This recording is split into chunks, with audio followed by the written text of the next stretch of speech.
Please be advised that in order to foster quality discussions in each episode, we will spoil the stories in each game and text we talk about. Good news is, 90% of the titles we cover are old enough that many of you might already know all about them. That said, we do encourage you to play and read before listening. Listen up now, when we leave on, get ready for Arcade Bookshop. Read your book, play a game, check it out. Don't be lame, listen up now, when we leave on, get ready for Arcade Bookshop. Caleb got some publications. Yes, I do. You want to talk about them? My mouth fart. I would, but I'm not allowed. Oh, you're not allowed to talk about them yet. They said in my acceptances I can't announce anything until they're released. Of course, by the time this episode's released, they might be out. But I will say this. One of them is a print book, and one of them is a pretty big, not a publication per se, but it's a pretty big deal if you're a horror podcast listener. Mm-hmm. That's all I can say. Can you say that you earned anything? $125 for my one story. Yeah, if you've been listening so far, we were just talking about this on the Blackmailers Don't Shoot episode, that Raymond Chandler made $180 for that one story he wrote, which is like an inordinate amount of money today to make for a story. And he didn't make 180, but 125. I've never made anything. That's not too bad for 3,000 words. Yeah. So that's pretty awesome. I'm excited. Yeah. And you're hitting your goals? Getting my goals, and I'm hitting them. What were your goals? I wanted to get 10 acceptances this year. I wanted to get a print book, and I wanted to get paid. Obviously, the most important ones to me were a print publication and to get paid. My print publication is going to drop October 20th. I can't say the date. I just can't say what it is just yet, but it's an anthology that I am involved in, which is exciting. The other one that I got paid for, big bucks, I'm not allowed to announce that because they have 2 million listeners a month, and they actually have like a strict, a process of what they do with their production and everything. I'm not getting involved. I'm just giving them the story that they pay me good money for. Let's be honest. By the time this episode actually goes up, you're gonna have long been. Maybe. I don't know how long it takes with that. 2 million listeners. Well, a month. That's a lot of stories probably getting submitted to them. I don't know. Well, let's say if it's up by the time this one goes up, then I'll just add it in at the end or at the beginning. Okay, that works. That way everyone knows. Everyone will know, and then Caleb will be famous. Yeah, maybe we'll talk about it again in a later episode too. My goals for the year. Yes. My goals, I had a rejection goal of 100 rejections by the end of the year from January 1st to December 31st. And today is July 15th, and I have 79 rejections already. You are getting there. I'm doing good. I'm pretty close to that number myself. If anyone's unfamiliar, I found this on the internet. People recommend having a rejection goal for yourself, so that way you're keeping up with your submissions if you're a writer, and you're getting yourself out there as much as possible, because you're always going to get a lot of rejections no matter who you are, and you might get a lot of rejections, but you're increasing your chances of getting accepted too. And I've also gotten, I didn't even have an acceptance goal, but I've gotten something like 16 individual poems published this year. I don't know how many actual acceptances it is, but that's how many poems it was. Plus, I have a book coming out next September. That's exciting. Yeah. So I don't know a whole lot about it. I'll get some royalties. I don't think very much, but I'll talk about it later on when it starts getting more real. Mm-hmm. But it's been a good year for writing. I only started writing again February last year, and I feel like I'm getting places. And I've only started really submitting since October of last year. Yeah. So that's pretty good progress for us, I think. Yeah, it's pretty awesome. Yeah. I said I got an acceptance earlier this year where it came with doing a public reading with all the other people who were accepted into this collection, this like anthology for the location they do like a. You can announce it. It's been long done. Well, okay, I wasn't even thinking about it. It's called Pennsylvania Bards Western PA Poetry Review. It's an anthology. It's an annual anthology, but they do like regions of Pennsylvania because we're from we're in Pittsburgh, so mine was Western PA. But they do like other regions of Pennsylvania as well. And I think they're actually from like New York or something. I don't. They might do it all over the place, but they do. Yeah, they do regions. other states because I got some of the collections. Oh yeah, that's right. That's right. Yeah, I got them too. Yeah, that one was exciting for me because I've had trouble finding places that do poetry readings, and I've been wanting to go to them, but because of old like restrictions and stuff, I didn't want to experience it that way, and so I haven't been able. And there's just not that many options to begin with, so that was my first real opportunity to go to a reading since like college, and I always like going to I like reading my work, so that was a fun opportunity. But I was excited from that one. That one got me excited for the year. I felt like if I'm getting into an annual anthology, it's only published once a year. That's pretty good news. And if I'm getting to read my work in front of people, that's pretty cool too. Yeah, that's exciting. It's started setting me up for getting eager for the rest of the year. So hopefully, I mean, I've surpassed. I mean, I'm getting a book acceptance is awesome, but it's a chapbook, but it's something. It's getting started, so I'm feeling good. Making the correct moves. Yeah. Positive progress. You feeling good? I would feel better if you stopped breathing into the microphone loudly. I didn't realize I thought I was doing good, actually. Not at all. No? No. Oh, man. No, you'll hear that. Damn. All right. You did good last episode if it makes you feel better. Well, now I'm trying not to make the chair squeak, so I'm in a different position. Yeah, you're sitting on an old wicker basket, so now you're just... I got to go like this, maybe. But then the phone's over here.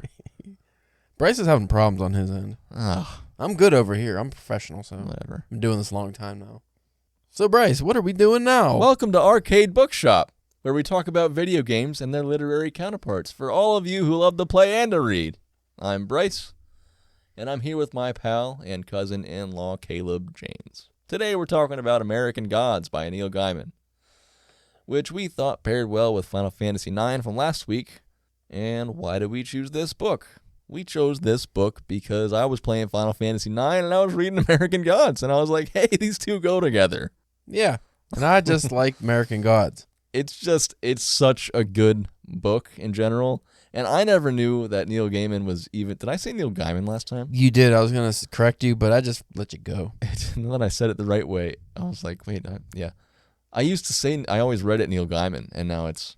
Now that I've been You know why you said that? Because you're thinking of Ninja Gaiden, and a lot of people pronounce it Ninja Gaiden, which is incorrect. Or Neil Diamond. Neil Diamond. Well, nobody says Neil Diamond. No, but Diamond is pronounced like Gaiman, which is incorrect. Yes. I was trying to bring it back to the video games. Neil Gaiman. I didn't know he was a quality writer. Like I always equated him with like Stephen King, which I mean, in some respects he is kind of like him, I guess. But popularity wise, you mean? Yeah, and like sort of, I don't know. Yeah, I guess so.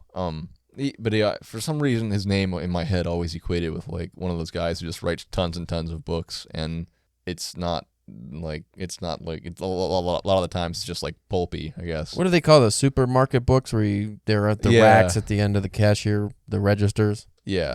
So for some reason, I always equated him with that, but he's like legit, and he's too legit to quit. One of your recent DPW episodes, you were talking about how he might be it was your Cormac McCarthy episode, and you said he might even be, in your opinion, he might even be one of the... We were discussing who takes the place as the greatest living author, and I proposed that Neil Gaiman might take that claim because of popularity, quality of writing, the amount of consistent good work, and the amount of work he puts out. Yeah, you should listen to that episode if you haven't yet. It's pretty good. That is the Drunken Pen Writing Podcast. You can check that out on any application that has podcast. Yeah. And YouTube, DPW Podcast. So also, we chose this book, and I thought that it would pair with Final Fantasy because they have some themes that they're like distant relatives in surprising ways, which we went into a decent amount with Final Fantasy IX last week, and we will elaborate more on the American Gods aspect of it today. And the main one, obviously, is the use of gods as the major plot elements, which are, in this story, they're all actually like characters in the story. We'll start off with a synopsis of the book. It's a long book. It's like 500 pages. You're better at summarizing this stuff. I can read the back of the book to start. There you go. All right. Now that I have it with me, so I can actually do that. It's probably a good idea for every episode. Probably. You get the professional synopsis that they want the reader to know. I do like to run down the story. I like to spoil it for the episode. I hope that, I don't know, I hope that people are following along and like reading and playing along, and also reading. So I like to talk about what actually happens, and just so everyone remembers the details of the full story, like the full outline, and actually spoil it. But anyway, per the back of my book, it says, released from prison, Shadow finds his world turned upside down. His wife has been killed, a stranger offers him a job, and Shadow, with nothing to lose, accepts. But a storm is coming. Beneath the placid surface of everyday life, a war is being fought, and the prize is the very soul of America. That's basically it. Sorry, I'm drinking my delicious America Paloma. Actually, it's just a Motel Paloma beer by Victory. And you're drinking a delicious Americanesque peach beer by Rivertown, I believe. Poolside Peaches, Peach Lager by Rivertown. I like how the Drunken Pen Writing podcast drinking kind of bled over into your show. Where it's like we're always drinking when we're on here. But I always have delicious beers. Last episode we did pickle beers. This one I'm doing a grapefruit Paloma. You're doing a delicious peach. And you only have the beers because you work at a beer distributor. But I do. But both are summertime. They are. They are summer-esque beers. And what's more summer than America? Is this one a Pittsburgh one? Yeah, Rivertown is, I believe. Yeah. Local. I just noticed it said PGH on it. That's the river for you. Export PA. So, Mr. Neil Gaiman wrote American Gods, a series set in the United States, which is interesting as he is a British fellow. And the sequel, Anansi Boys, is set in England originally, and then the story progresses. I think they go over to the U.S. to continue the American Gods sequel. But we're not talking about Anansi Boys. We're talking about American Gods. And it is a fun trek through the United States. I believe he goes to Minnesota at one point where he's in this frozen town. It's very cold. And the description he uses for this guy walking through this cold town is one of the best I've ever heard somebody describe what it's like to get really cold. But it's a very interesting book because while Neil Gaiman often implements mythology into his work, this one is a direct influence of mythology. He meets a character. His mentor in prison is a guy named Loki something or other, and obviously Loki's the easiest giveaway ever. Yeah, his name is spelled Lowkey. But it's Loki. very obvious. I mean, it wasn't when I read it. I didn't get it either. I was going to say, I didn't even pick up on that. I thought it was like a nickname because he does, low-key. Well, yeah, because he teaches magic and stuff, right? Yeah, I think so you think, he's just tricky. That's why they call him Loki. No, because he's the trickster god. Yeah. And then he meets Mr. Wednesday, becomes his bodyguard, and big spoiler, Mr. Wednesday is Odin the Allfather. So you get all these mythological people involved in all the mythological gods involved in this story, and the basic synopsis actually is that over time these gods have lost their powers because they lost their followers. And in the United States, what do we worship? Celebrities, news, media. These are the new gods. These are the American gods, and the old gods are not powerless, but they have lost a lot of their power because of the way that we don't worship them any longer. So they kind of want, Odin wants to get his power back. Like all these gods, they want to be on top again, But how they do that, well, that's another matter. But Shadow ends up his bodyguard, and by the end, it gets pretty convoluted about like he's basically tricked by Loki and Odin to do their bidding or something. But there's also a part at the beginning where Shadow's wife dies in a car accident, and here's the kick in the nuts. She was in the car with his best friend because they were lovers. They were. And then he receives from another god, Shadow receives a coin. I forget the name of the coin, but he throws it in her grave. And then more mythology, because it's not just the gods that are about the mythology that come up in this book, but just different myths in general. So because he threw that coin in there, this magical coin, his wife's corpse comes back and helps him throughout the book, which is a very interesting dynamic throughout. What part of... I actually didn't think about that. What part of mythology is that? I don't know exactly what the origin of that one is, but the way I was thinking of it maybe was like, in the river Styx, you could pay the coin for the ferryman to get across. There's also the myth of you put the coins on the eyes, so they have the coins for the ferryman. I thought maybe it was something along those lines. It's not explicitly stated what none of these are these are ones you just look into basically. Mm-hmm. Because like when he's in the town where everything's cold, he comes across one of the gods who is sacrificing children by... This town has this fun, quote unquote, little yearly thing where it's not like a festival, but they put an old car on a frozen lake, and then over the winter the lake freezes, and then it unfreezes, and the car falls down, and everybody celebrates. What they don't know is because every year they have missing kids. The god sacrifices one of the kids by putting the kids in the trunk. That's probably something from mythology that I'm not sure. It's just things like that you would have to look up, but. I'm sure the thing with the coin and throwing it in the wife's grave and her coming back, and I read something, there was actually a name for that. It's not just like a reanimated corpse. Like she had a name for that. Or they had a name for her coming back, and I can't remember what it is, but so that's definitely from something.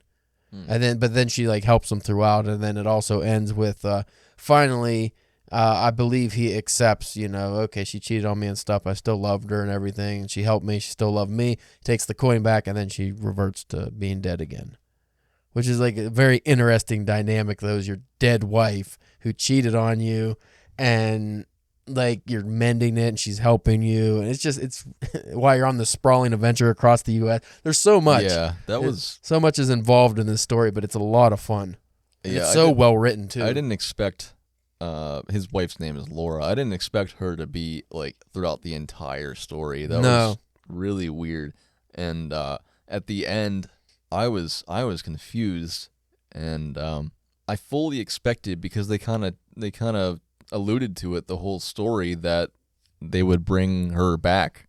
Like the whole goal was to like find a way to bring her back to life. But I thought like that's why I guess the theme of that is letting go. And accepting your grief and loss, so that's why she just reverts back to being dead. He just accepts. Right, and the whole, like we mentioned earlier off air, the whole time I was thinking that's kind of stupid, and I can't imagine how that would work, because like if she's a zombie and she's decomposing throughout the whole entire story, basically, how is that going to work if you bring her back? Is she going to suddenly be like revitalized? Not gross. And all yeah. So I was like, I hope they don't do that. And so I was glad at the end that he didn't. He decided to actually just let her go. But even when he did, wasn't he like, I think I figured it out. Didn't he like tell her that she was coming back? I think so, yeah. Yeah. Like it's been years since I've read this. I didn't reread this. You read it for the first time. But I do know that there were some interesting ideas of, the human soul and beauty and decay with this woman, because he loved her so much. Obviously, he was attracted to her. I'm sure when he was in prison, he was longing for her. He really loved his wife. She cheated on him. She betrayed him. So he had that to deal with. But then she comes back and she's helping him. So she still has, it's still her. It's still his soul. But could you imagine like your wife is this rotted corpse? Yeah. And you still love her, but you can't be with a rotted corpse. You're not a rotted corpse. You can't be. It's not going to work. So like, there's this duality of like, oh, I love her. That goes with the Pet Sematary, just because you brought up Stephen King. It's like, oh, I want her back, but I can't have that. That's not how it works, because that goes against the cycle of life, which mythology often discusses. Is there's life, and there's birth, life, and death. You can't just skip one of them, and you can't undo something. So if someone dies, to bring them back is unnatural, which is what the whole her helping him and stuff with the coin. It's just unnatural that she's there in that condition. You can't bring it back, which is ultimately what happens is he accepts, okay, I can't bring you back. And she, for her part, has this longing for him and wants to do right by him since she betrayed him, and she wants to be with him. But even though she kind of tricks herself into thinking she could maybe come back, I think deep down she knows, I'm in the grave already. It's not going to happen. Yeah, like she tries to, she gets a job as a dead body, and she holds it for a little bit. Yeah. And they have to let her go because she just stinks. She stinks bad. That's what, like, it wasn't like she got reanimated and then she just was, whatever level of gross when she was, no, she continues to get grosser. Yeah. Like she's a decaying body. She doesn't get to be like, oh, I'm reanimated, I'm okay now. No, you're just a dead body with existence. Right. It's weird. So, I want to break from this because we're going to get deeper into the analysis in a little bit. But since you already mentioned the car, I fully thought that was just like a fun town thing that was going to be like, let go. And then as soon as it came back, because after the climax, it came back. You're just so nefarious. And I was like, oh shit, that's where all the dead bodies go. So all the children went. That was such a cool way to loop back around. I like that callback. Neil Gaiman's really good at doing stuff like that he? in his work, yeah. And I was going to ask what his other stuff is like, because you did read Anansi Boys, right? Yeah, that's really good.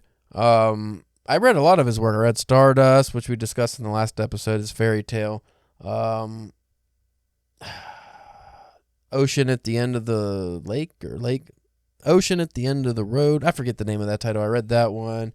Coraline. I read a whole bunch of his books. We discussed them at various times on my podcast, but he writes all his books. It's still his Ocean voice. At the End of the Lane. That's it. He writes all his books in his voice, but they're all very different from what I've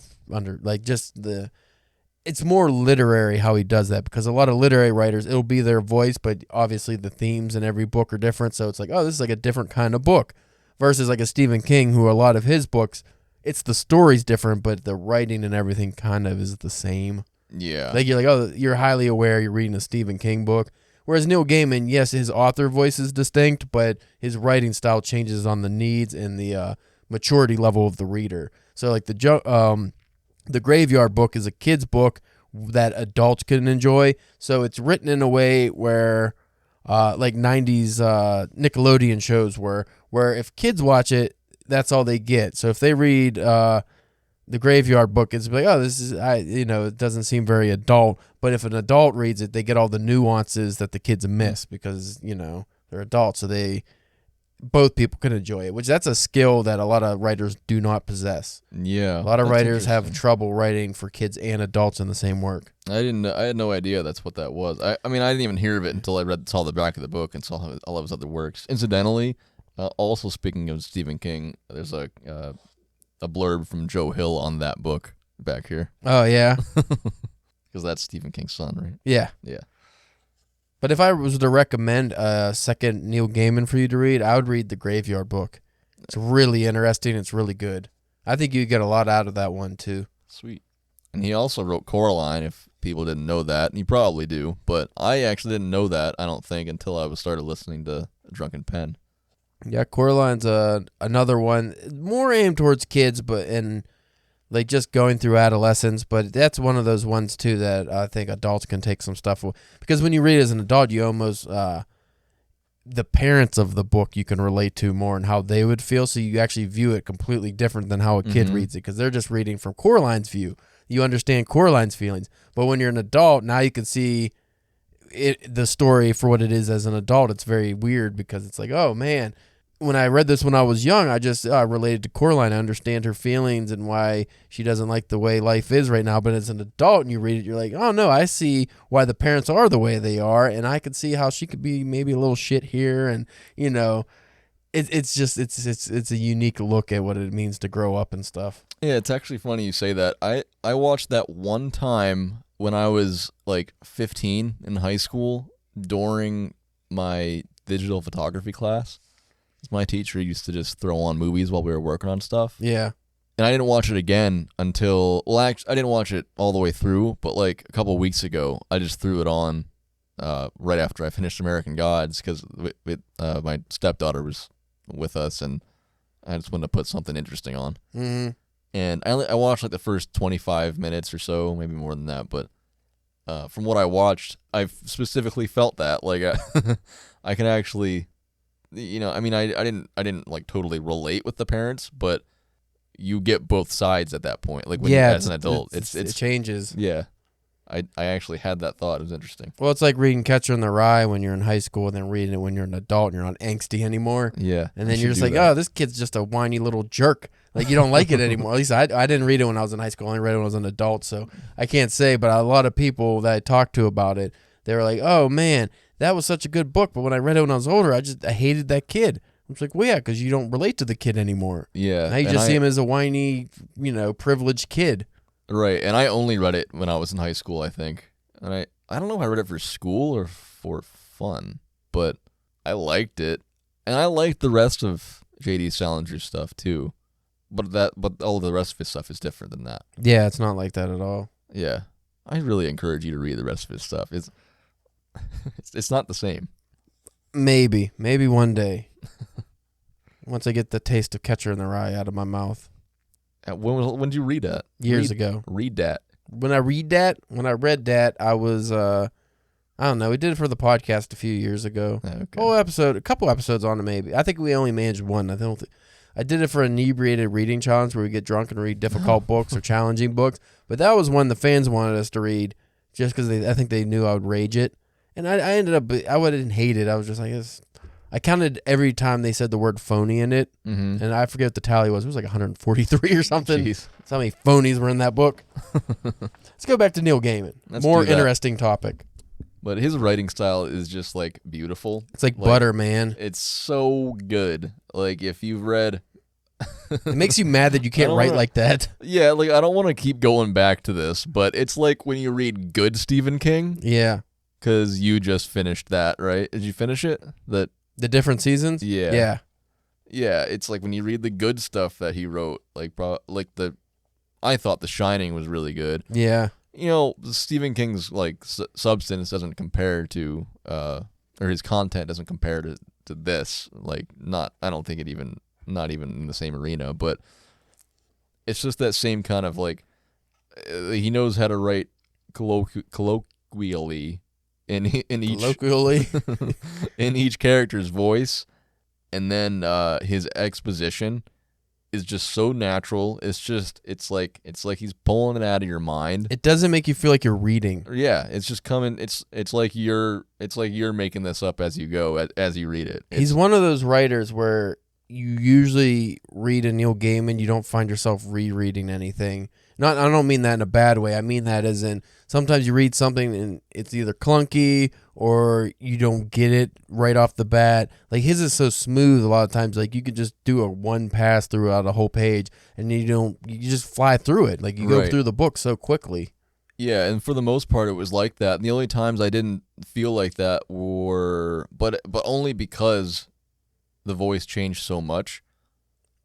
The times where like those, how it's broken up and every once in a while he like goes back in time to like the origin of a god. Yeah, and that's like it almost confusing.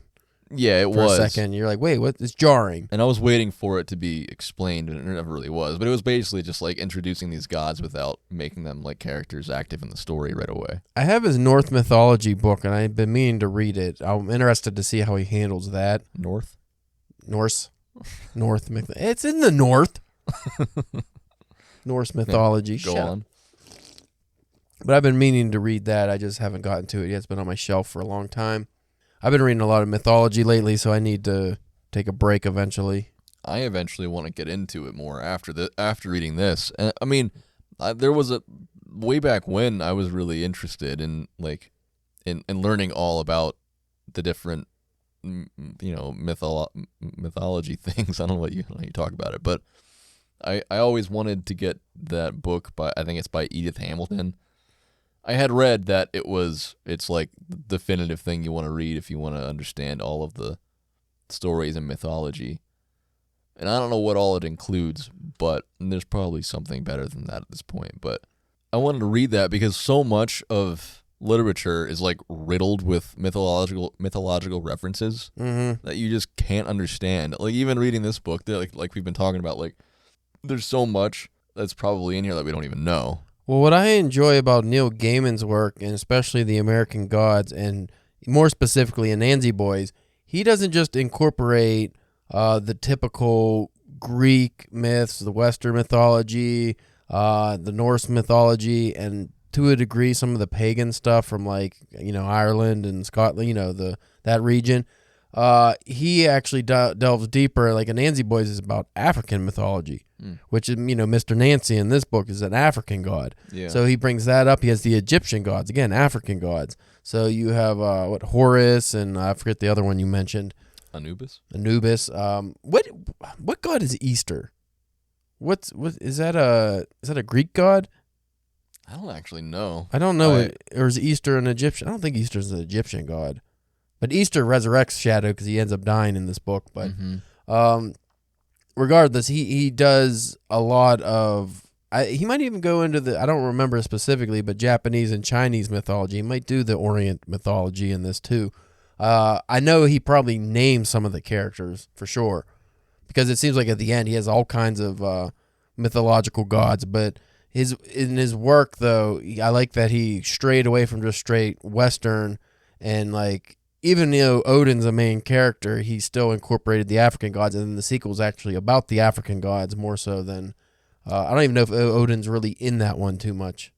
Yeah, and even when he talks about the gods in this book, they're the American versions of all of these foreign gods. Yeah, so which I didn't even realize until I was talking to you after I finished reading it. Which is why it's kind of ridiculous, because it's our Americanized version, which is not like the original, because at the end he meets Odin in Iceland, I think. Yeah. Shadow meets Odin in Iceland, Reykjavik. and it's the actual All-Father the origin version. It's like the original one. So he doesn't know about Mr. Wednesday's exploits and stuff, because Mr. Wednesday is our version of Odin, which would probably be more close to like the Marvel version or something now, not when this was written. But it's funny because he actually was able to show the difference between the old gods and then the old gods in a new way, which is how we view them. Right. You don't get that in a lot of work. Yeah, it was really interesting. I don't know. It was one of the most unique books I've read in a really long time. I think I told you it might be like one of my top 5 or 10 favorite books so far. Yeah, it was really good. Really, really good. And one last little tidbit about Neil Gaiman. If you don't already know, he's an English writer. And in the back of my copy of the book, he has this essay that he wrote. I think he wrote it for like Borders or something. Yeah, for the Borders website. But it's called How Dare You?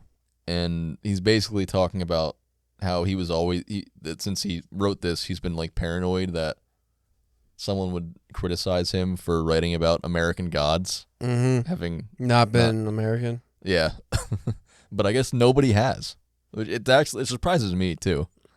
You'd think someone would say something about that. I thought about that because, like, when I read the John Steinbeck's King Arthur tales, it was the same thing. Nobody seemed to besmirch John Steinbeck for writing, the Great Britain tales. They just okay, but I think it's because like John Steinbeck, he did honor to the origins. Like he was. Obviously this isn't faithful to the original gods, but he didn't make them ridiculous, even though it's a ridiculous book to a degree, because he made the new American like the Americanized versions of the gods, which shows them being a little more ridiculous, and then he still kept the origins. Like, so yeah, the original Odin was still the original Odin. He didn't change the source material, quote unquote. Right. Just real quick, Easter is the Assyrian and Babylonian goddess of fertility and sex. So Babylonian goddess. I was actually thinking that because that's a lot of where the biblical stuff took place. place. It was adopted by the Christian. Right. I don't think it's weird because we think of Easter as a holiday and the resurrection of Christ, but it's not a goddess. Yeah. We don't think of, because obviously in the Christian religion there's only one God, so we don't think of Easter as a goddess, but they adopted Easter as the day of resurrection. Yeah, I actually never knew that Easter was a god. They actually call it Easter? Easter, it's spelled differently, but the goddess is where is it? Eostre. Yeah, and it was absorbed into the Christian religion, and her name was given to the Eastern holiday. Huh. Which is weird because fertility and resurrection are not the same thing. So I don't know why. I don't know how that came to be exactly. I'd have to study that, research that a little, but that is interesting. I mean, to a degree, it makes sense though, because a lot of Christianity came from. Which brings up to your point about the Americanized gods, because when Shadow, he I forget the exact reason, but he has to. It wasn't a cross, but he's like hung up on a tree or something. Yeah. For 9 days, and because Odin died or something. Yeah, he's tied like just with rope against this. Yeah. I don't know what they call the tree. They call it. It's in his contract that he has to do. It was in his contract with Mr. Wednesday. That's something he has to do, I guess. Yeah. Well, he ends up dying, and Easter is the one who resurrects him, brings him back. So we have, but then that would be the Americanized version or the Christianized version of Easter, because it's not the original fertility goddess. It's the bringing someone back from the dead. Yeah. So that's kind of, I didn't even look at it that way. Yeah, me either. That's pretty cool. Yeah. Now I almost want to reread that now with this knowledge intact, because when I read this, I just went into it blind. Right. And I didn't know as much about mythology back then either. Yeah, even if you just read like chapter like 13 on, I'm sure it'd be more fun to read the whole thing. But that's like when all the big stuff happens. Yeah. So our main topic with Final Fantasy, we were talking a lot about identity and like mortality, and how nobody in the story of Final Fantasy knew where they came from, and some of them had expiration dates on their lives, Which they didn't know about originally. Right. And everyone was just searching for themselves and like the right ways to live, and they were all in Final Fantasy. They were all kids, and there was this like that was the undertone of adventure of the story that isn't spoken really. And I think to start this off for American Gods, I think something I love about this book is that I don't think in the whole entire book I don't think he ever actually reveals what Shadow's real name is. No, he does not. We know he at the end he is Odin's son. Right. They allude. And in that way they like allude to what his real name would be. We just know that he's nicknamed Shadow as a boy because I think it's because like he was before he like grew up, he was always like in his mother's shadow, like just following his mother around and stuff like that. Yeah. Yeah, and he was quiet. But if he's the son of a god, how can he die? Well, the gods died. Yeah, but I thought that was just because they lost their powers, kind of. What Wednesday was shot in the head. But Odin still survived. Odin still lived. The original Odin. That's the thing that was kind of confusing at the end. Because Wednesday is just the American Odin. The American. That's what I mean. Odin but like the original gods don't. So was Shadow just not considered an original? Was he not Odin's actual son? He was Mr. Wednesday Odin's actual son. Is that how that went? Or yeah, I think so. Okay, so he was an American god. Yeah. So America just make cheap shit. Yeah. Our gods don't live forever. It's interesting though when you think about it, because the book touches on it, but it's the memory of a god. If you forget about the god is forgotten about, do they exist anymore? Is kind of what topic you're touching on. Yeah, I guess something he didn't really explicitly talk about is how, because like basically these American gods only exist because people from the origins of these gods came to America, and somehow these gods became physical beings. Yeah. We don't know how though, right? I don't think so. I know that this like a movie that actually handles this in a more obvious way is the movie Hancock. Oh, really? Yeah. I saw that once. Yeah, because they're superheroes, but they're actually like gods. And then like when gods couple together, they lose their powers and they can die.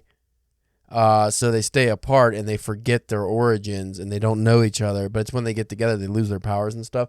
Not saying that's what happens in this, but it goes with the idea of if people forget about them they, I guess, lose their powers and become normal and then can die. Oh. I think that's kind of what happens here, right? Yeah. Maybe that's it. Yeah. They become like mortal beings when they're thought about less to a certain degree. Or replaced by, the new gods. Mm-hmm. Do you know what Shadow's real name is? Ishtar, Uvatar, Agamemnon. No. Do you know what his last name is? Shadow, I forget. No. I don't know, because there was also it's stated. I don't know if it is in the book. Not in the book. It was. Why did I read that he had a full name? He does. So you're gonna look it up and find it. Okay. But I don't remember them ever actually saying it. Maybe they mentioned his last name, but I don't remember. But I was wondering because I think there's like an offshoot like series of like, I don't know, like comics or something about this. And Neil Gaiman also wrote a follow-up short story called The Monarch of the Glen, which I didn't know about until last night. But he reveals that Shadow's first name is Balder because that's the name of Odin's son. So he doesn't get to be cool-ass Thor? No. I thought he was blonde, though. Well, I guess if he's Norse, he's blonde. Is he blonde? No, because he's like mixed. Yeah. Huh. He has black hair, I think. Is that why everyone got mad in the show version? Because I think he's played by a black actor. And they were like, well, that doesn't go with Norse mythology. But I was like, yeah, but he's mixed in the book, isn't he? Right. I don't know anything about the series. Apparently the first season's really good, and then it shits the bed. How recent was that? 2017 to 2021, I think. I think it went 3 seasons and got canceled. Oh, jeez. Why do I know so much about a show I never watched? I don't know. But yeah, actually... Wait, isn't his name like Shadow? Yeah, Shadow Moon. Moon, yeah. That's stupid. Yeah. Isn't he like part Native American or something? That's what he's mixed with? Maybe. Wouldn't that be the Shadow Moon part? But yeah, now that you say it, is Balder a different part of mythology than Thor? Like, what is Thor? Because he's the demigod in... Balder is a god in Germanic mythology and Norse mythology. He is a son of the god Odin and the goddess Frigg and has numerous brothers such as Thor. He's just Thor's brother. Oh, okay. And then in the book, who is Loki not also related to him? Well, Loki's adopted. He's a frost Right. giant. Right. So why I don't know. And he's a trickster. Is that typical mythology, or is that just in Marvel stuff that he's related to Thor? I'm pretty sure that's just the origin of Loki. I can look it up. But like, yeah, like in actual mythology, do they relate to each other, like even adoptively? Let's see. He is the son of 2 giants who abandoned him in battle with Odin, one of the leading gods in Norse mythology. Yeah, he was abandoned. Okay. I read some original Norse mythology. I might have an actual collection. I don't remember. I remember a specific event, and you probably won't like this. Loki, I believe, turned into a mare to hide from somebody, or because he could change his appearance. Maybe he was hiding from Odin, Thor. Thor was always trying to beat him up because Loki was doing bad stuff. So maybe it was that. But regardless, a stallion came by, and Loki was not able to change back. And certain events unfolded as nature does, and Loki had a traumatic experience. Oh no! He got bred by a horsey. He got touched with the big He got bred. horsey wee wee. Yeah, I think he might actually got pregnant too. What? If I remember correctly, the original mythology. The original mythology was ridiculous. I want to say he actually got pregnant by a horsey, and when he's in his human form, he's all pregnant, and everyone's laughing at him. The gods play by different rules. My God. That's not as bad as Greek mythology. Like, look at what Zeus was doing. He was knocking everybody up. Animals, Yeah. cows, humans. He was the cow. Like, he didn't care. I'm doing all so kinds of- interested to read this crap. Yeah, but for some reason when you read it, it doesn't come off as weird as it sounds. No, oh, really? I don't know, because it just seems like it's in character for these people to be weirdos. Yeah. I don't know. I've been reading the gods versions and the Iliad, and now I'm reading the Odyssey, and they're toned down a lot. and it's weird. It's different too. It's I don't know.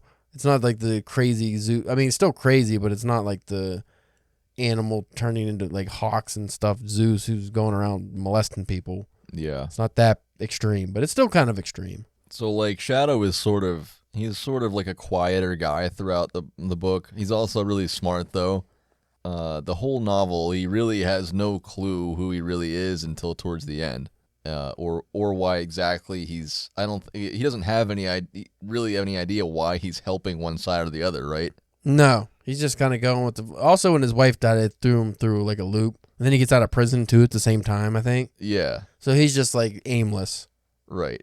Which that's why he agreed to help Mr. Wednesday, because he was aimless. And then it turns out Loki and Odin got together and made this big fucking, why they did all this I forget, but they I guess because he's their son and brother or something. Yeah. I never actually really put that together because I didn't know he was Balder. Yeah, I didn't know that until last night. But yeah, they planned it. Well, they planned it with... They planned the accident, too, didn't they? Like his wife's death? They might have. I think that was all in the plan. They might have. But they planned it with the other side, too. Like the modern American gods. Yeah. Which is like a total mind F by the end. Because, like, in the whole story, you don't really get why there's going to be a war. Like I remember being confused when I read that originally. I was like, why is this happening, though? Yeah, like, why do they have to go to war? And then it turns out that they're just that if all the gods go to war and a bunch of gods are like eliminated because they're all killing each other, then the gods that are left are more powerful. And I think like Odin and the other god, Mr. World, I think, which is also Loki. I guess I forgot that. Yeah. Also played by Crispin Glover in the show. Oh, really? He looked like a perfect casting for that. I don't know. That makes sense. Weird looking dude, yeah. But yeah, that was a little bit confusing, but that kind of makes sense. That goes with the old Jet Li movie. There could only, I'm thinking the Highlander, there could only be one. But the Jet Li movie, I forget what it was, but he goes through different dimensions and kills himself in all the dimensions because he gets more powerful every time one dies. Well, it has actually nothing to do with this. I just like saying it. But Odin, if he can be the only god, he would obviously be the top powered god, so... Guess that's the plan. Kill all the new gods. Then it turns out that both Loki and Wednesday die. So what does that leave us with? Like, is Shadow like more powerful than the others because he's... It only alludes to his magic at the very end when he makes a gold coin come out of nothing. Right. And then it alludes, you think, is he going to take over as a god? Is he going to be the next Odin? Mm-hmm. But he's talking to Odin, though, so I don't know. Maybe is he the new American god? And Nancy Boys doesn't touch on that at all. It's a new character. It's Mr. Nancy's son, and it's a whole different god set. I would be eager to read The Monarch of the Glens because it's supposed to be a direct sequel to, or a direct follow-up to this novel. Did you say that was a graphic novel? It might be. I don't know. I think it might just be a short story. What's it called? The Monarch of the Glens? Yeah. Or The Glen. The Monarch of the Glen is a best-selling, blah, blah, blah, storytelling, Game of Thrones, devotes, Terry Pratchett, fans, original. I'm just reading random words out of here. That didn't help at all. Is it a book? That's all I want to know. Why can't I find out if it's a book? What's happening here? It's a novella. Novella. Oh, we could read that. Yeah, I'm gonna pick that up. Yeah. I might just reread this series at some point, actually. I'd like to. You gotta read the Nancy Boys next. Yeah, I do. The Nancy Boys. I always say Nancy Nancy Boys. I have to read that novella next, I think. Right? A Nancy Boys. A Nancy Boys is Is it directly after this? Because I thought Monarch of the Glens was directly after this. Mm. Yeah, we'll have to find that out. But we also talked about mortality last episode, which is it's kind of a huge thing in this book because even the gods die, which you're kind of surprised about. I actually wasn't sure throughout most of the book what the gods were, if they were actual, like I wondered if they were actual physical, like human-like beings interacting with the world, or if there was some kind of illusion. It's strange because the gods are originally the immortal, deathless ones, and in this Right. book they can die. Right. But again, I was confused because Odin does die, but then Odin is still alive in his original sense. So it's only the new versions die. I don't think the original gods can die. I think they are immortal. Right. It's kind of confusing. It is. But you never hear from Wednesday again. No. I think he But comes you- back in the sequel. Does he? I think so. It's been so long since Well, I read it. At least in the sandbox of this story, he No. never comes back after his last words in the book. Well, I mean, no, you know what? That's confusing because he's shot in the head, he's dead, but then his spirit is still around when Shadow goes to. Well, the way I understood it, it wasn't even Loki, Odin, any of the other gods. It's not like they were just hanging around in their original forms anyway. Weren't they just picked up a random body or something and that's the form they took? Maybe. Or they just, had a different image? I mean, most of these gods in their actual mythology can shapeshift into different people anyway. Mm-hmm. Odin was famous for just going around with his eye patch, pretending to be a beggar or whatever. And he always had the one eye, and that's how people knew it was Odin. Like, Odin, stop hanging out in the woods pretending you're someone else. You're not. You do that all the time. Yeah, but but you know what scene I'm talking about at the end after Laura shoves the spike through herself and kills and mortally wounds Loki, and then Loki goes back to that cave or whatever during the war, and then when Shadow shows up in that cave, there's Odin's voice is there, or Wednesday's voice. It's Odin's voice. I guess. Yeah, it's Odin. But is it Wednesday's voice or is it Odin? I thought it was just Wednesday Odin. Right. So that's what I'm saying. What that makes me think that he's still around somehow after he was murdered. I don't know. Maybe as long as they're still thought of, they can still exist in some form. Yeah. I don't know. Yeah, I remember that was one thing the ending was kind of muddled for me. If there was anything I didn't like about the book, it was the ending. I was like, what is happening exactly? I remember rereading it a couple times. Mm-hmm.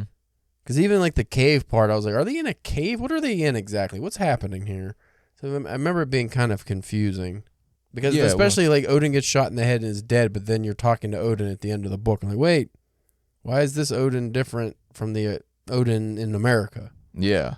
What is the significance of that? I never really got that clear. Yeah, and you explained that to me after the fact. Yeah, because you I don't didn't. know. You had the same problem I did. You're like, what Right. does this mean? Right. Oh, and I forgot to talk about this in the last episode, so I want to talk about it now. And this goes towards the identity theme.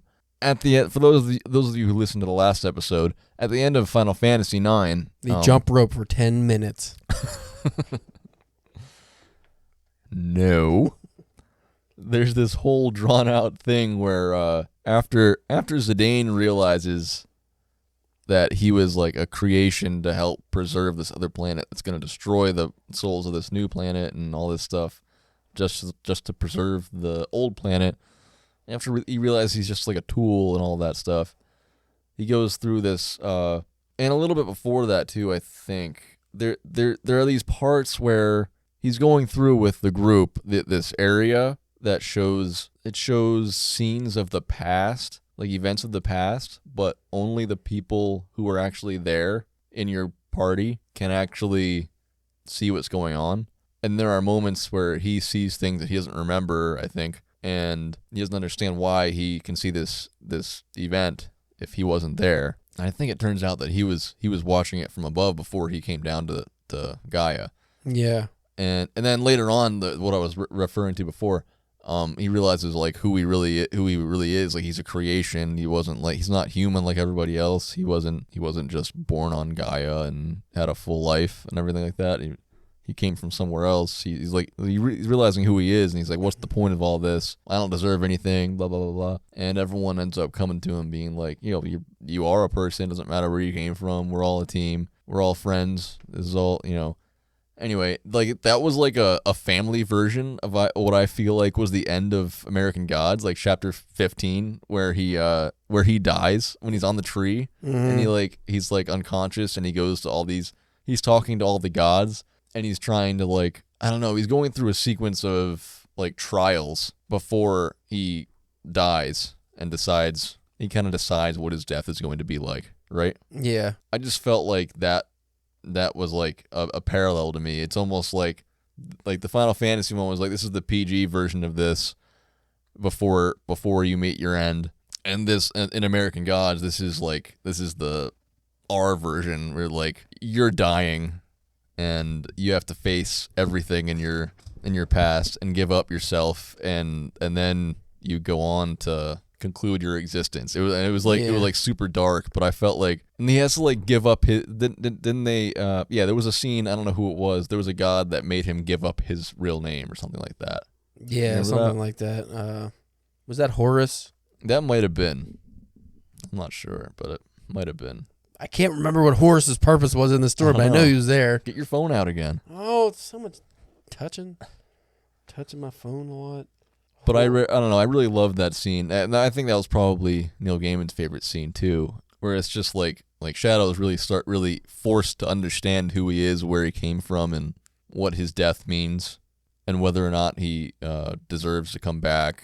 And I think he doesn't. I think he assumes he won't. But I just feel like I don't know. Wouldn't you agree? There's like a whole like, who am I and what's my purpose, and do I do you know what I mean? The identity stuff is very prominent in both of these things. The main, the whole who am I, it definitely plays on the do I have a bigger purpose trope. So Final Fantasy, it's like these characters think they're nothing, and then it finds out, oh, maybe I do serve a bigger purpose. Then they find out who they are, and they're like, oh, maybe I'm just a piece of garbage. I got thrown out of an airplane as a baby. And then they're like, wait, maybe I do serve a bigger purpose. Shadow, he was in prison. I forget why he went to prison. Did he beat up somebody? I think he was part of like a robbery or something like that. Yeah, but he went to prison and he feels like garbage, and then his wife cheats on him and dies, and he feels like trash, and he doesn't know his origin, doesn't really know who he is. His name's Shadow. He doesn't even have a good name. And then he's walking, and he's doing lots of walking, and he gets hired to be a bodyguard, and then slowly he unravels who he is, kind of, and then he feels like maybe he's a piece of garbage and should be thrown out of an airplane, and then he comes to and realizes, oh, I'm the important part of this story. I'm the protagonist. Damn it, I need to protagonist it up, I guess. Horus was the god of healing and friendship and family and well, there you go. stuff. Don't know how that relates to this. I don't remember what his purpose in the story was. Probably healing. Yeah, maybe. Healing wounds of the body and the mind. Sometimes the injuries of the mind can be worse than injuries of the body. Word. So I had plans. This edition of my book that I have, at the back of it, it has reading group discussion questions.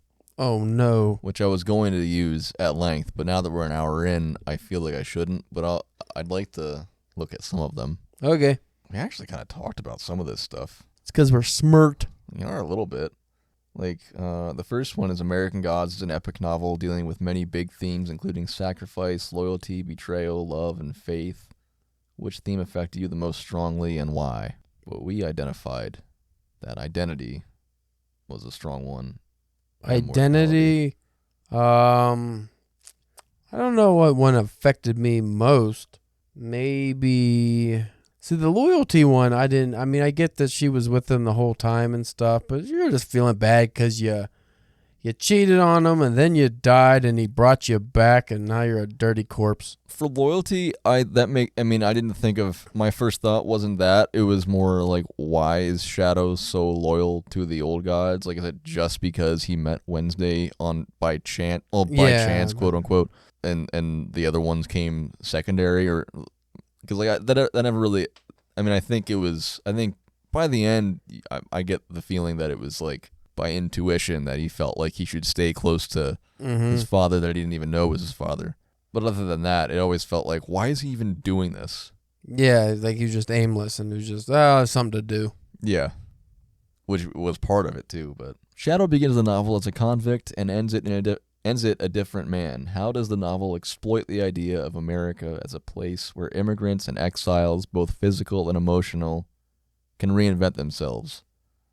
What makes Shadow himself so compelling and complex? I thought that was one of the most unrealistic parts of the novel. The idea of a second chance for a convicted man. Convicts in this country generally don't get second chances. They can be free and they can change their life, but often it's a very there's a lot of hurdles they have to jump, and it's a struggle. And I don't feel that message was accurate, though the immigrant message, I guess, could be. I get that one. You go to a new country to start a new life, and maybe you can make something better of yourself. Though Neil Gaiman did do a good job of showing that Shadow wasn't just going to go work at a supermarket. Like, he took a weird job. Yeah. He was doing weird stuff, man. And he, didn't necessarily hide his past, but he wasn't forthcoming with his past. And the FBI was involved in this at some point too, weren't they? Yeah, I think so.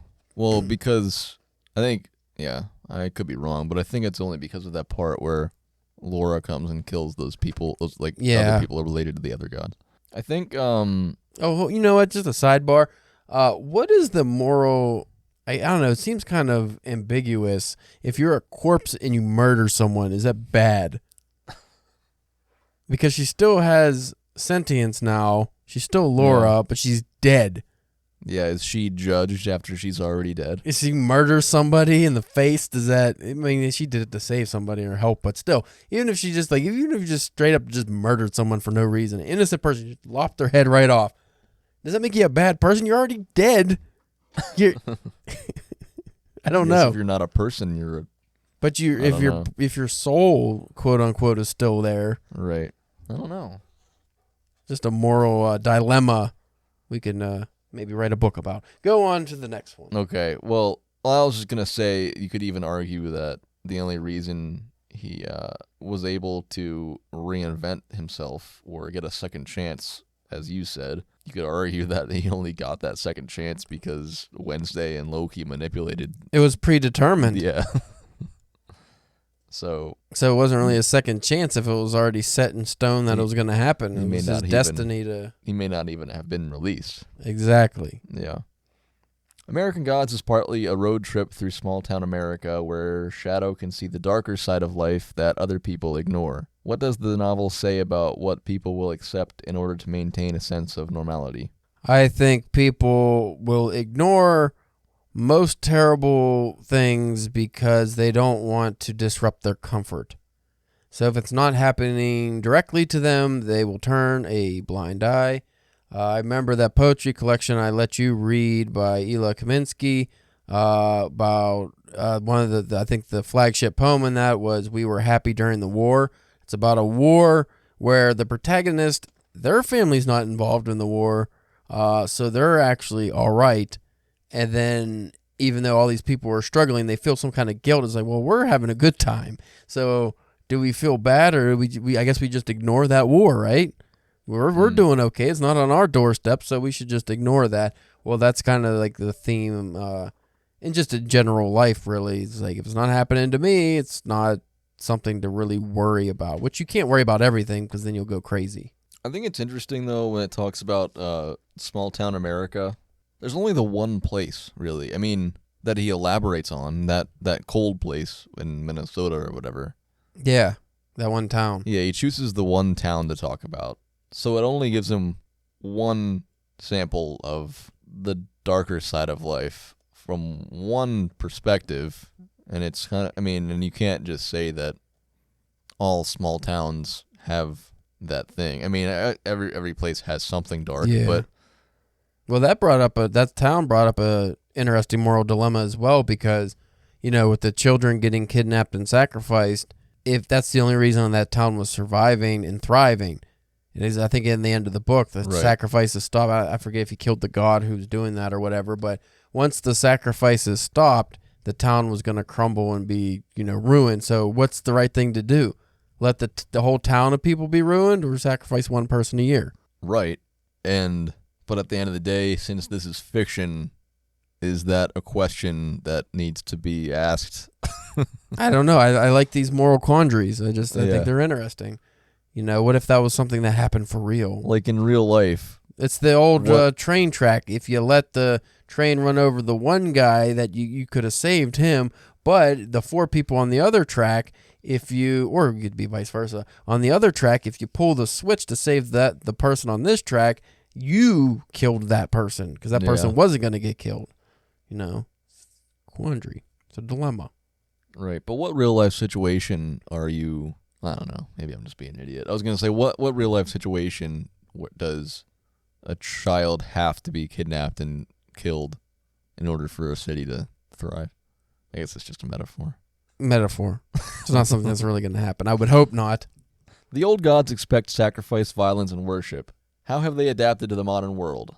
What does this say about the nature of divinity? How and why have Americans transferred their devotion to the new technological and material gods from the old spiritual gods? What comment is being made about modern cultural values? I don't know. The new gods are lame. They're like reality show people. I see smoking stogies and. I think this one's kind of obvious. Yeah, I don't know how you can elaborate on that one too much. It's kind of. I don't even feel like answering that. What? What is the significance of the illusions, cons, and magic tricks that occur throughout the novel? I'm interested in this. American Gods is a novel in which magic, myth, and the divine coexist with the normal, mundane, and human in a way that is utterly believable. How is this illusion maintained? Well, as far as how it's maintained, I'm not quite sure, but I do think the idea of magic, and I'm not just talking about magic as card tricks, but like just the gods in general and things that should be impossible in the world. I think people need to have a slight belief in that to get by. It's not necessary, but if there's no magic, quote unquote, in the world, I do feel people tend to get a little batty and things just seem to go south. That's when you start getting the kind of the world we live in now. We are living in a magicless world. Mm-hmm. Like all the things that even when we were growing up, you had your folklore tales of, well, it's Bigfoot. The guy down the street doesn't have a face and nobody ever see. Like you don't have a lot of that anymore. We're so connected now that the magic of the past where things could be real or that's why people now are so obsessed about ancient cult. Maybe there was ancient civilizations that were so amazing and technologically advanced that we just don't know. We didn't start thinking about that seriously until our personal magic started to fade away. So now we need something else to hold on to. There had to be something great before us. It's the unknown that keeps us going a lot of the time. That's why we want to, it's in our species, in our DNA. It's why we traveled the oceans. It's why we're trying to travel space. We have this weird urge to solve the unknown, find the unknown. I don't know what it is, but I do enjoy that aspect of human life. It makes life worth living, I think. Yeah, it makes me think of the character Marguerite in the Minnesota town, who was neighbors with Shadow in his apartment, and her son, who was I don't know, like it's like 5 or 6 years old or something like that. The first time he sees her son out in public, he does a coin trick, and Marguerite is like, "Please don't do that in front of him." And then later on, it's like no big deal. It's like Shadow carries some kind of air of like just like relax, like enjoy the mysteries in life, because it's like one of the few things that make it interesting. And it's showing that little kid lightness in his world. It's that sense of wonder. Yeah. Like when we read the Ray Bradbury Something Wicked This Way Comes, a lot of that was like the sense of wonder that you feel, and then adolescence and growing up, the coming of age story takes that away from you eventually. Like as you grow up, that sense of wonder dissipates, and then eventually you're left in a magicless world. Like you don't have anything fun to believe in anymore to make, like you said, just like these small lightnesses in your life that just make it more enjoyable. Right, and they probably don't have a lot of that because the town is subsisting on death. Yeah. Like they're always preoccupied with something. They're dwelling on negative things all the time. And like the kids probably, even if they're not directly told, they probably know that there's kids disappearing every year. Like there's unconsciously even, like they know, they get that. So for feeling. them, it could be them next, Right. It's always weighing down on them. Right. And like everything is like, even if they don't know it, everybody's on guard, and they're teaching their kids to be that way too. And she doesn't want her kid to be that way, but then Shadow makes her realize that she needs to relax. Yeah. And like that's probably one of the powers that he has somehow or something like that. And if you want to talk about the other gods too, how they maintain how they maintain the illusion. I think the whole entire book, Wednesday is doing shit we don't even know. Oh yeah, and what also if he can he be in more places than one? Yeah, that's I a think good he question. can. It seems that way. Yeah. So we see it without seeing it that they're always maintaining the illusion just because of what they are. Yeah, they are Right. an illusion. Right. All right, last one. How does the rich background description increase the power of the narrative? What do the secondary characters, particularly the gods whose lives and deaths we are given a brief insight into, add to the novel? I don't remember. It's been a long time since I read it. It definitely brings out a lore that makes you want to study it more. It makes you want, like you were saying at the beginning of the episode, I want to learn more about mythology because I read this. So you want to learn about these characters. You want to learn about their roles in the world. And it almost makes you want to reread it after learning that stuff so you can go back and be like, oh, yeah, I didn't even know that was a myth. I didn't know that was lore. I didn't know that was a god. Like, you probably miss a lot of that in there because I'm sure he touches on it, but you don't, as long as it's not explicit, you don't know. Right. Like, I wonder about the people that he meets along the way, like that girl, Sam. Yeah. If she if she has more significance than we know or not. Like, I'm trying to think of other secondary characters. Well, there was a cop that picked him up when he was walking through that town and almost froze to death. Yeah. And he's like a really nice guy. I mean, right. Was he something else? Did he represent something? That's another thing. They don't have to be mythological gods or anything like that. They could just represent something. Mm-hmm. Yeah. I don't have a whole lot. I can't remember a lot of the secondary characters, but you'd never get the sense that whatever you're reading is not significant. Not really, anyway. Everybody seems important. Everybody has their place. Yeah. It's interesting because while this is a sprawling, grand-scoped world, it actually feels very small. It does. Because it's like looking, if you could be looking over at the ocean, but if you hold a magnifying in your glass, you're only seeing that little circle. That's kind of what this story feels like. There's this giant world out there that's going on around you, but you're only looking through the small lens, so you're only able to see what's in front of you. And it's cool because, like you brought up there could be multiple Lokis and stuff. I know there's something way bigger going on, but I'm stuck just like, this is where I'm at. And you have to appreciate where you're at. Right. Cool. That was fun. Yeah, I like that book. Yeah. It's a good book. I probably won't ever read it again because I have a hard time rereading books. But it's one that I would reread. I'm only now at the point where I'm thinking about rereading books I've read because there's so many new books I haven't read. Yeah. But I'm finally at the point where it's like, I do want to read Lord of the Rings again. I do want to read American Gods again. Like, I'm far enough removed where I'll take something different away from these books. Right. Which that could also be attributed to me not getting serious about reading until my 20s. Yeah. Like, I always read, but I was never, I didn't read American Gods when I was 10.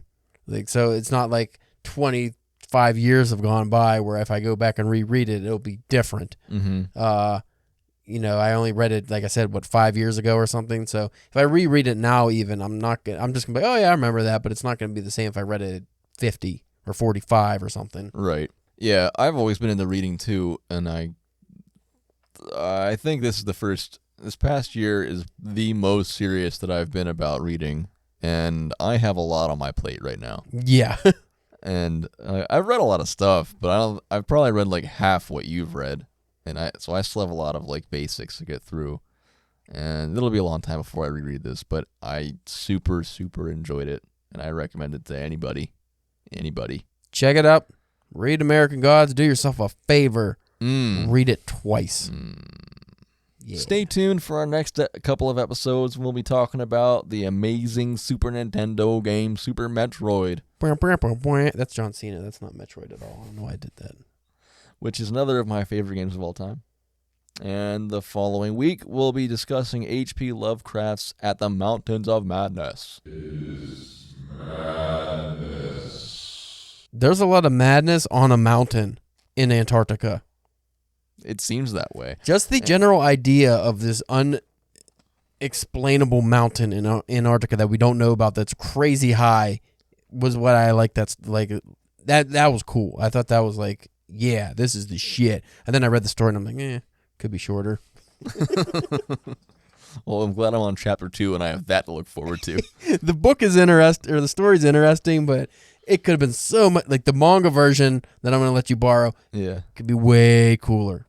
Well, the manga book is way cooler. It makes it way cooler. Yeah, Yeah. it makes it way cooler. It's still cool. It's just if you've ever read H.P. Lovecraft, Ideas are there. The writing itself could be cooler. Yeah, like just because he did a lot of exposition and not a lot of anything else. And he was a thesaurus, I think. Right. So, if you're enjoying the show, be sure to follow or subscribe or whatever, wherever you get your podcasts. And as soon as we establish social media presence, which might already have happened at this point, be sure to follow and watch for us there and all of our updates. You can look for our playing and reading schedule in the show notes so you can play and read along. If you have any game and book recommendations, we established an email for the show at arcadebookshop@gmail.com, so you can shoot us a message there. Let's not forget Caleb. Don't forget his life Caleb, outside the podcast. outside of the podcast on another podcast. And just I know I keep saying don't forget Caleb's life outside of the podcast. That's only because I don't have a life outside of the podcast. You're only the podcast. That's all yeah. I have just other podcasts. That's my life. That's an extra life. Another life goes with the video games. I got a bonus life, and that bonus life is the Drunken Pen Writing Podcast, where we talk about fine literature, not so fine literature, books, writing, reading, all that stuff. You can check it out at DPW Podcast on Instagram, Twitter, Facebook, and YouTube. I stopped giving out the email because I kept getting people that wanted to be guests, and it started getting bothersome. Not that I don't mind having guests on the show, which we do from time to time. It just was like a lot of prep work. Like, let's time it here. They never could do it on the day we record, so yeah, that's the main thing. You can also check out my writing at calebjamesk.com and my publication history, which is continuing to be updated on there. Yeah. Cool. Thanks so much for listening, everyone. And please do yourself a favor and stick a controller in one hand and your book in the other.